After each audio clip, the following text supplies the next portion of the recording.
تا قبل از روی کار اومدن مادها، پارتها و پارسها تا حدود 1000 سال قبل از میلاد تاریخ ایران به تاریخ ایلام منحصر بود. مردم این ناحیه جزو اولین مردمانی بودند که موفق به سفالگری و ذوب فلزات شدند و تونستن اولین تمدن و حکومت رو با متحد کردن اقوام مختلف در ایران تشکیل بدن. بریم که با هم سرگذشت این سرزمین تاریخی رو بررسی کنیم. به طور کلی تاریخ نگاران تاریخ ایلام باستان رو به 3 دوره تقسیم میکنن. دوره ایلام کهن، دوره ایلام میانه و دوره ایلام جدید. در هر کدوم از این دوره ها هم سلسله پادشاهی های مختلفی بر ایلام حکومت میکردن. قبل از وارد شدن به توضیحات این سلسله ها یه سری کلیاتی رو نیاز برای فهم بهتر بدونیم. از لحاظ موقعیت جغرافیایی ایلام در اون روزگار شامل خوزستان، فارس، کرمان، لرستان و کردستان امروزی میشد و شامل شهرهای مهمی به نام لیان، انشان، شوش و اوان میشد. ایلامی ها از طریق رود دجله و فرات و کشتیرانی با سایر نواحی در بین النهرین ارتباط برقرار میکردند.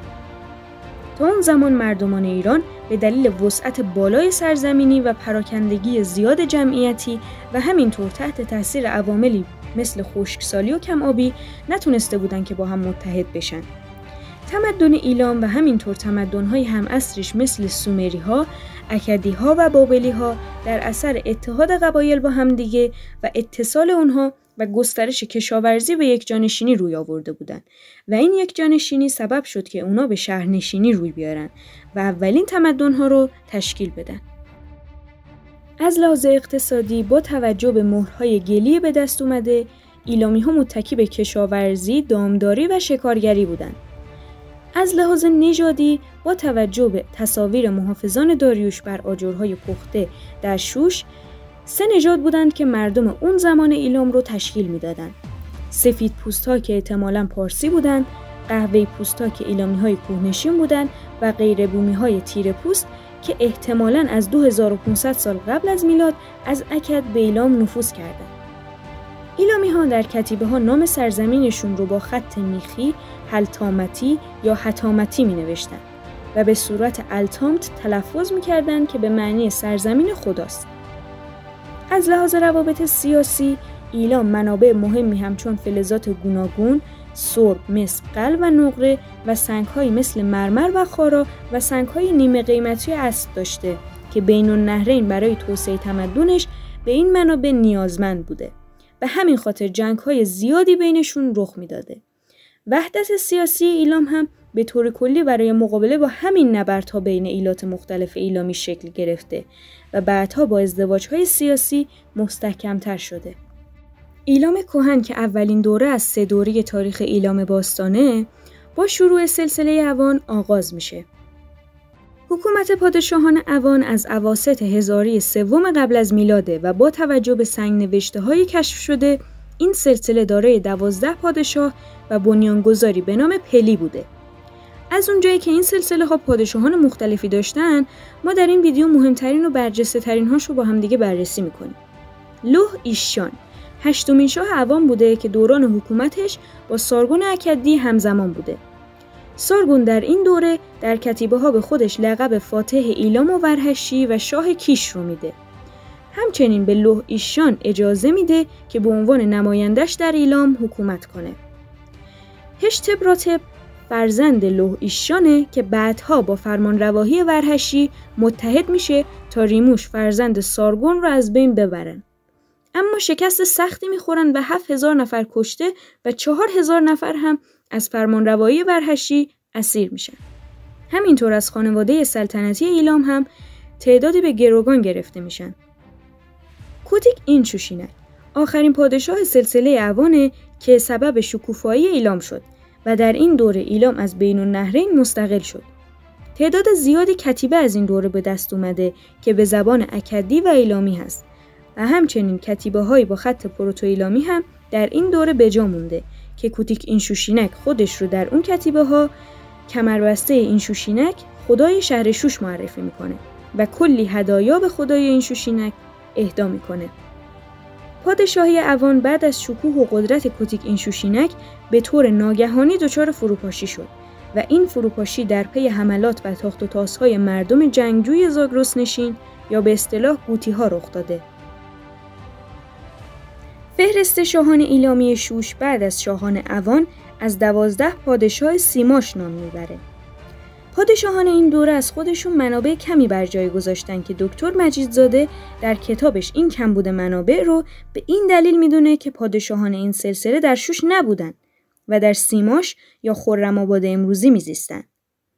این دتو این شوشینک یکی از پادشاهان قدرتمند این سلسله بود که عنوان شاه سیماشکی و ایلام رو داشت. اون نقش مهمی توی بازسازی ایلام داشت و معبد این شوشینک رو هم مجدداً از آجر ساخت. بعدها این دتوی دوم پسرش جانشینش شد، اما نیروی زیادی نداشت و پادشاهی سیماشکی بعد از اون به پایان رسید. بعد از سلسله سیماشکی، سلسله اپرتی یا سوکلمخ‌ها میان روی کار. بنابر الواح، اپرتی یکی از فرماندهان موفق در دوره سیماشکی بوده که بعد از این دتوی دوم بلافاصله جانشین میشه و سلسله جدیدی رو پایه‌گذاری میکنه که این آغاز همزمان با شکلگیری حکومت حمورابیه. از این دوره لوح‌های گلی بسیاری به دست اومده که بیشتر به زبان اکدیه و در مورد امور قانونی و اداریه. ساختار حکومت در این دوران به شکلی بود که بعد از پادشاه برادرش نایب السلطنه میشد که این ساختار در دوران ایلام میانه تغییر کرد و از پدر به فرزند رسید. کوتیر ناهونته یکی از پادشاهان برجسته در این دوره به شمار میره که به بابل لشکرکشی میکنه و اکد رو تصاحب میکنه.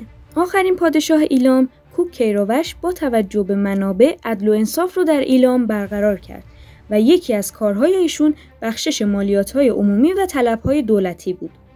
علت دقیق انقراض این سلسله مثل سلسله‌های قبلیش مشخص نیست و بعد از این سلسله دوران ایلام کهن به پایان میرسه و ما وارد دوران ایلام میانه میشیم.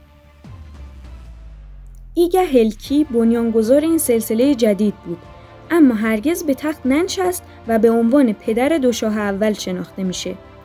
پاهیر ایشان و هونبان نومنه پسران ایگه هلکی بودند که در دوران حکومتشون قلمرو ایلام رو گسترش دادن و احتمالاً پایتختشون هم انشان بود.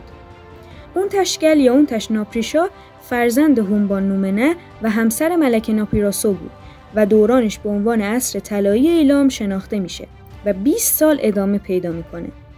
در این دوران شهر دورونتش رو میسازه و همینطور زیگورات چوغازنبیل رو بنا میکنه و وقف خدای این شوشینک و هونبان میکنتش.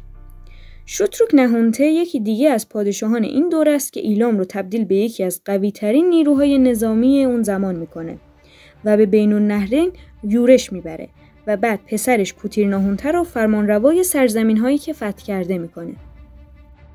شیلهک این شوشینک برادر کوتیر ناهونته بعد از داداشش میاد روی کار و دوران حکومتش یکی از باشکوه‌ترین دوره‌های تاریخ ایلامه. چرا؟ چون در اون زمان هنر رونق زیادی پیدا کرد و به دلیل احترامی که برای اجدادش قائل بود، نام شاهان قبل از خودش رو در سنگ‌های یاد بود جمع‌آوری کرد. همچنین لشکرکشی‌های زیادی هم انجام داد و با توجه به کتیبه‌ها به نظر میرسه که دوران پادشاهی طولانی رو داشته. هوتلوتوش این شوشینک آخرین پادشاه این دوره است که در جریان حمله نبوکدنصر به ایلام مرد و بعد از اون تاریخ ایلام به 3 قرن تاریکی فرو رفت. بر اساس منابع بابلی، هونبانیکش اول در سال 743 قبل از میلاد در ایران به پادشاهی میرسه. هیچ مدرک کتبی از این دوره به دست نیومده. هرچند منابع بابلی میگن که در این دوره هونبانیکش به آشور حمله برده. اما منابع در نتیجه جنگ اختلاف دارن. منابع آشوری میگن سارگون پیروز شده، اما سالنامه‌های بابلی که منبع نسبتاً بی‌طرفی هستن میگن هونبانیکش پیروز شده. در طول این حکومت کشمکش‌های بسیاری وجود داشته و گاهی روابط صمیمانه با حکومت‌های اطراف داشتن و گاهی هم جنگ‌های سختی بینشون اتفاق افتاده. هونبان هلتش چهارم آخرین پادشاه ایلام در این دوره است که دوران حکومت اون آشوربانیپال به ایلام حمله میکنه و تا قلمرو پارس‌ها در انشان پیشروی کرد. کوروش اول پدر کوروش کبیر در همین زمان به آشوربانیپال اعلام وفاداری میکنه و وارد جنگ نمیشه. اما آشوربانیپال شوش رو به طور کامل تخریب کرد و از این زمان تا روی کار اومدن هخامنشیان ایلام از عرصه سیاسی به طور کامل خارج شد. ممنونم که تا اینجای ویدیو همراهمون بودید. ممنون میشم با لایک و سابسکرایب ازمون حمایت کنید.